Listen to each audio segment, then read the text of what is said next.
Guntur collectorate లో కేంద్ర సహాయ మంత్రి పెమ్మసాని చంద్రశేఖర్, ఎమ్మెల్యే నజీర్ అహ్మద్ ఆధ్వర్యంలో రైల్వే హౌసింగ్ ప్రాజెక్టులపై సమీక్ష జరిగింది. రైల్వే వంతెనలు, ఆర్ఓబీలు, శంకర విలాస పెండింగ్ పనులపై సమగ్ర చర్చ జరిగింది. పెదకాకాని ఆర్ఓబీ నూతన స్టేషన్ ఆధునీకరణకు చర్యలు తీసుకుంటామని మంత్రి తెలిపారు. హౌసింగ్ లో 13,000 ఇళ్లు నిర్మించిన సదుపాయాల లేమితో కేవలం 300 ఇళ్లు మాత్రమే స్వాధీనం చేసుకున్నారని పేర్కొన్నారు. సమస్యల పరిష్కారానికి ప్రత్యేక చర్యలు, ప్రతి నెల రివ్యూలు చేస్తామని హామీ ఇచ్చారు. ఏ పనులు చేయాలనేది ఇందులో జనరల్గా ఇందులో పెట్టుకున్నవి ఏంటంటే, ఒకటి రైల్వే రిలేటెడ్ బ్రిడ్జెస్ వర్క్స్ అన్నీ ఒకటి, రెండోది ఇవాళ హౌసింగ్ కూడా తీసుకున్నాం.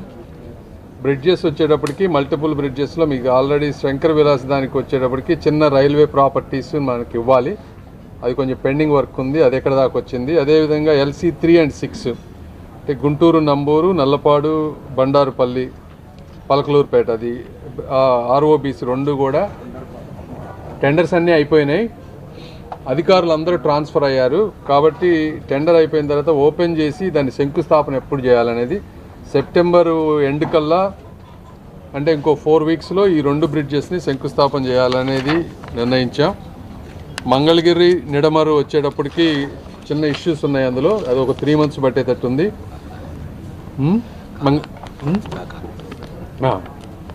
అదేవిధంగా శ్యామలా నగరు, సంజీవయ్య నగరు, శ్యామలా నగర్ దగ్గర క్లారిటీ వచ్చింది, GAD అప్రూవల్కి వెళ్ళింది. అదేవిధంగా సంజీవయ్య నగర్ దగ్గరికి వచ్చేటప్పటికి ROB ల్యాండింగ్ ఏ విధంగా ఉంటుంది అనే దగ్గర కొద్దిగా మనకి క్లారిటీ లేకపోయేటప్పటికి మొన్న నజీర్ గారు, ఎమ్మెల్యేలు అందరూ, అదే DRM గారు అందరూ వెళ్ళిన తర్వాత ల్యాండింగ్ వాళ్ళు ఒరిజినల్కి ఇచ్చిన దాని ప్రకారం పెట్టి ఇంకొక ఎక్స్టెన్షన్లో ప్రొవిజను నెహ్రూ నగర్కి కూడా రేపు ROB వస్తే దాన్ని కలిపే విధంగా ఒక అడిషనల్ ప్రొవిజన్ అడిగి దాని అంతా కోఆర్డినేట్ చేసుకున్నాం. శ్యామలా నగరు, నెహ్రూ నగరు, అదేవిధంగా సీతానగర్కి కూడా ఇంకొక DPR సబ్మిట్ చేయమని చెప్పాం.